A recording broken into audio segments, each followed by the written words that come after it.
کسی نے اعتراض کیا کہ سورہ نصر یہ مکی ہے. دیکھیں بغیر دلیل کے اپنی طرف سے کہنا یہ تو بہت بڑی جو ہے حماقت ہے، اور یہ بات عقل کے بھی خلاف.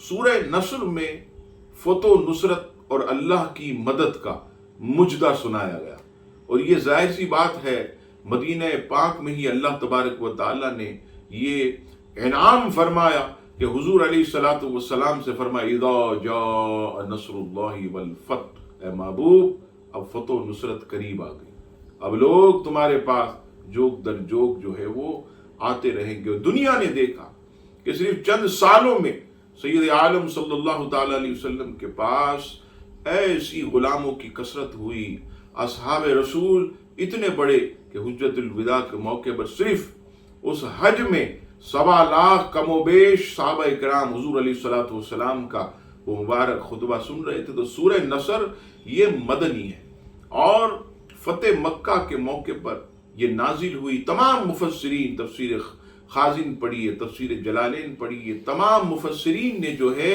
اسے مدنی لکھا، اور اس صورت میں فتح مکہ کی بشارت جو ہے وہ دی گئی ہے.